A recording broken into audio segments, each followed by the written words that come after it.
Bienvenue dans Comprendre la finance, le podcast qui vous aide à lire la réalité derrière les chiffres. Entre 2002 et 2016, des milliers d'employés d'une des plus grandes banques américaines ont créé des millions de faux comptes bancaires. Pas pour détourner de l'argent, pas pour pirater le système, mais simplement pour atteindre leurs objectifs commerciaux. Ce scandale pose une question dérangeante. Et si certains outils censés améliorer la performance finissaient parfois à détruire les organisations elles-mêmes?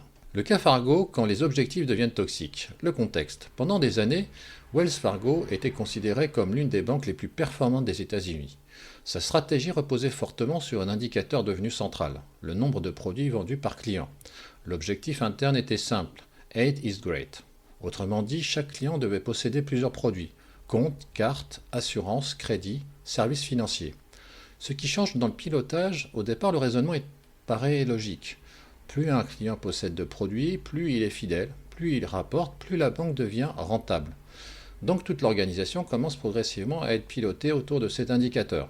Les agences, les managers, les commerciaux, tout le monde est évalué sur les ventes. Les objectifs deviennent de plus en plus présents dans les bonus, les évaluations et parfois même la sécurité de l'emploi.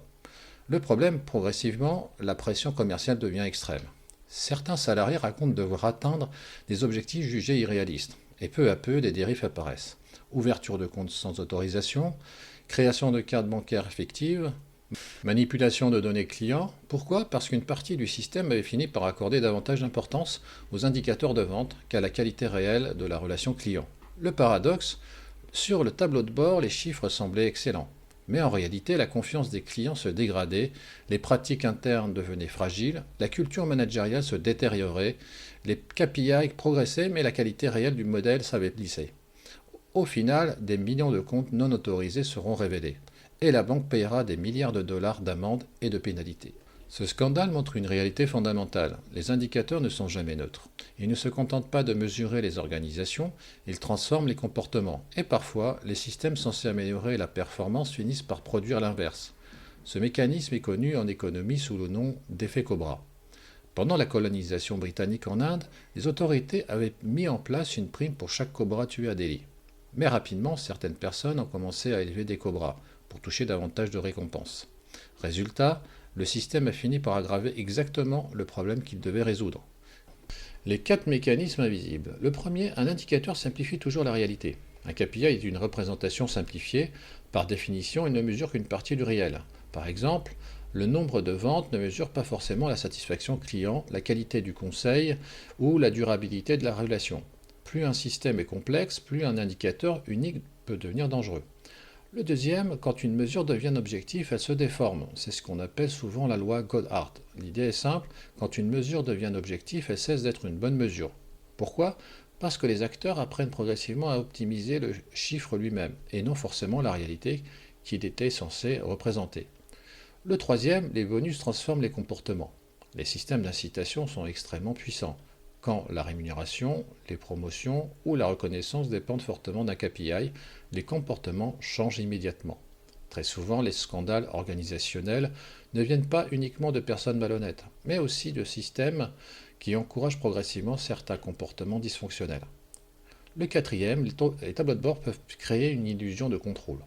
Plus une organisation produit du reporting, des métriques, des dashboards, plus elle peut avoir l'impression de maîtriser la situation.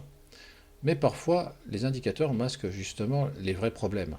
Une entreprise peut sembler parfaitement pilotée tout en devenant fragile en profondeur. Aujourd'hui, le problème dépasse largement les banques. On trouve cette logique dans les centres d'appel, les hôpitaux, les plateformes numériques, certaines administrations ou encore les réseaux sociaux. Partout où la performance devient hyper mesurée. L'intelligence artificielle accélère encore le phénomène. Avec les nouveaux outils numériques, les entreprises peuvent désormais mesurer presque tout. Mais cela pose une question essentielle. Mesure-t-on réellement ce qui crée de la valeur ou seulement ce qui est facile à quantifier? De plus en plus d'organisations commencent à comprendre qu'un bon pilotage ne consiste pas simplement à multiplier les KPI, plusieurs évolutions apparaissent. Intégrer davantage de qualitatif, mesurer le long terme, limiter certains systèmes de bonus, diversifier les indicateurs, réintroduire du jugement humain. Parce qu'au fond, la vraie difficulté du pilotage est là. Tout ce qui compte n'est pas toujours mesurable. Et tout ce qui est mesurable ne mérite pas forcément de devenir un objectif. En conclusion, on pense souvent que les grandes catastrophes financières viennent de la fraude, de l'incompétence ou du hasard, mais parfois elles naissent progressivement de systèmes de pilotage mal conçus, car les indicateurs ne se contentent pas de mesurer les organisations, ils influencent les comportements. Et lorsqu'une entreprise finit par confondre les chiffres et la réalité, elle peut progressivement piloter contre elle-même. Parce qu'au final, la vraie question n'est peut-être pas quel indicateur faut-il suivre, mais que deviennent les organisations lorsque toute la performance dépend d'un chiffre. Merci de votre écoute. Si cet épisode vous a été utile, pensez à vous abonner et à le partager. À très bientôt dans Comprendre la finance.